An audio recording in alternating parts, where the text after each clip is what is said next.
There is some kind of collapse happening in the city. There is no gasoline at all. Like,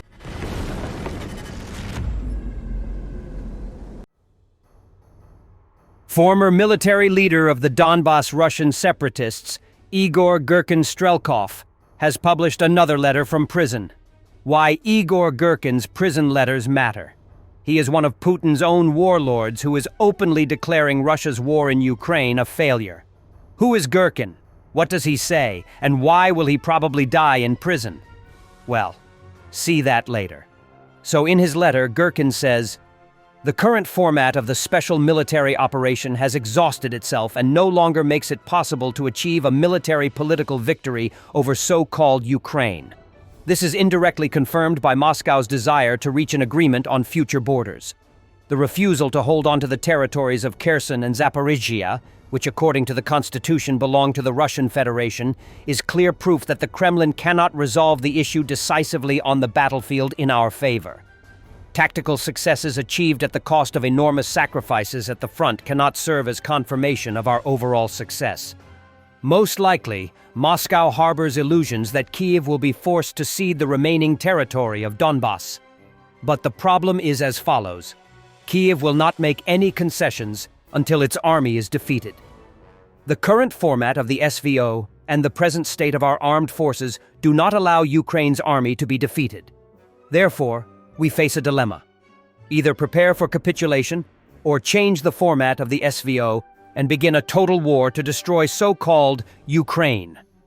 In the current situation, the Kremlin is merely stalling for time in the hope that something might work out, or until our Chinese comrades dictate how to proceed.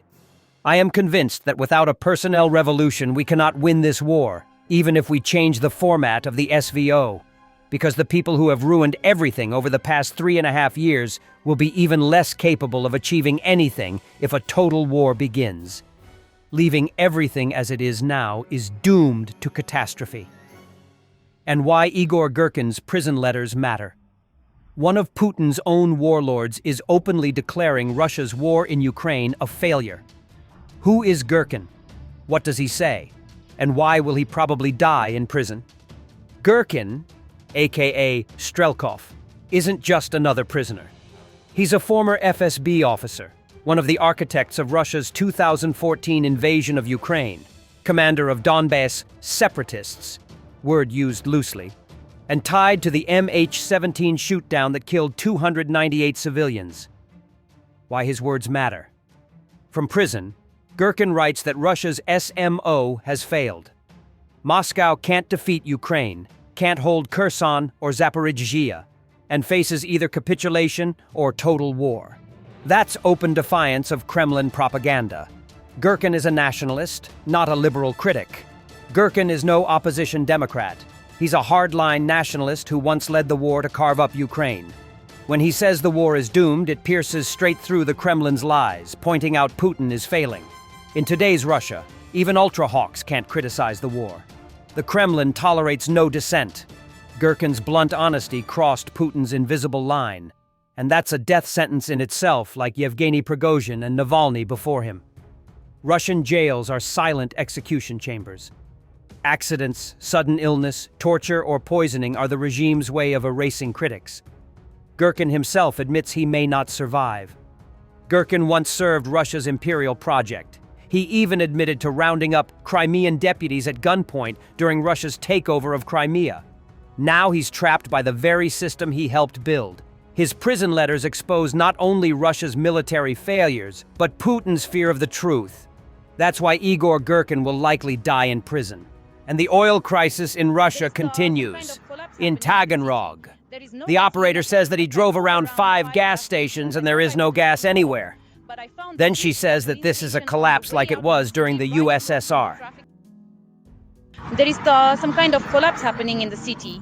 There is no gasoline at all. Like, I drove around 5 gas stations. I thought I would have to walk, but I found the 5th gasoline station on the way out of the city, right across from the traffic police. That's it. This is a disaster. I have no idea what to do. Well, there's no second at all. No point in looking for the second. At some gas stations, it's only by coupons. What is this even? What is the Soviet Union, or what is this? Well, please. Today I also arrived at the gas station and there's no gasoline. It's only available with coupons. I went to another gas station to B&K. Guys, well, there's no gasoline again. Everywhere there are such signs, the fuel is being drained. And generally speaking, throughout the whole city of Taganrog, they say it's because 6 of these storage stations where gasoline was kept were bombed. That's why our region, of course, suffered. I have this Nissan Micra. In the city, there is only 100 octane gasoline at the city exit. I usually use 100 octane, but I have no other choice. Like what to do, I don't know. But I googled that it's generally okay to use 100 octane gasoline, so for now that's the only option. A miracle happened. 92 is available on the way out of the city.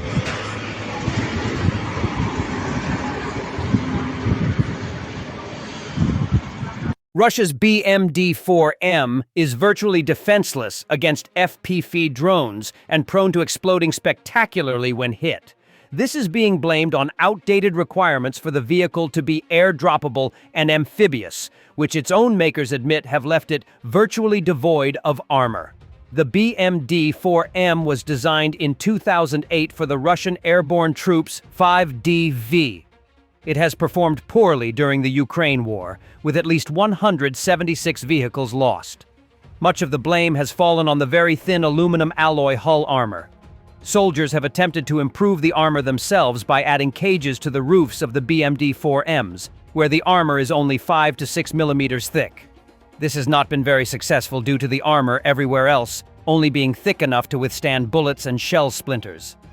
The makers of the BMD-4M, JSCS-KBM, responded to the vehicle's poor performance in the Battle of Kyiv in 2022 by ordering the development of measures to improve its level of protection, survivability, and effectiveness.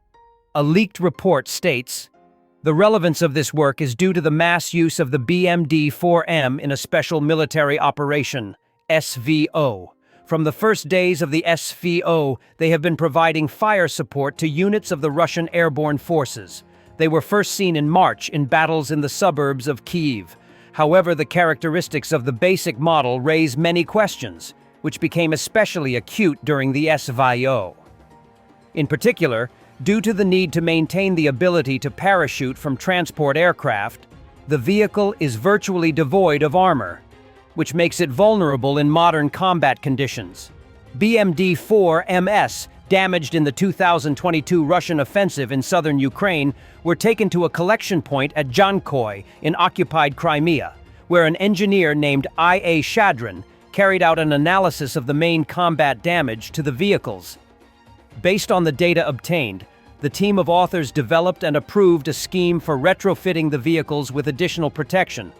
At the same time, the ability of the vehicle with the installed protection to overcome water obstacles and to be transported by all types of transport with minimal restrictions was preserved. However, as the military informant Telegram channel points out, this hasn't fixed the problem of the lack of armor.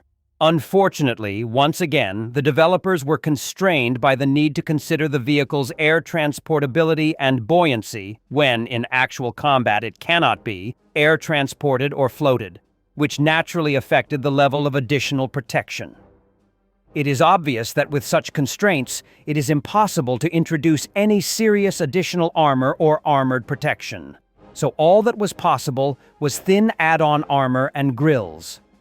As a result, even this simple protection, devised after the first losses in actual combat, only reached the front by the end of 2024, and in 2025 it was shown at a parade, having become obsolete along the way due to the appearance of FPV drones.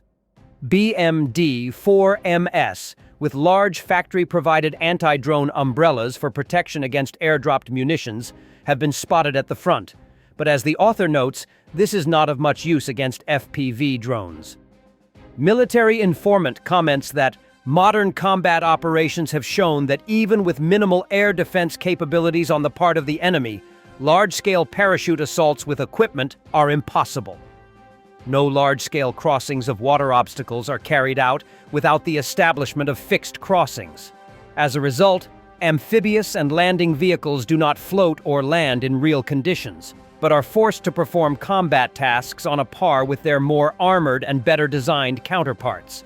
The channel admits that Western vehicles such as the M2 Bradley are far superior and calls for a complete rethink on the role and equipping of the airborne forces.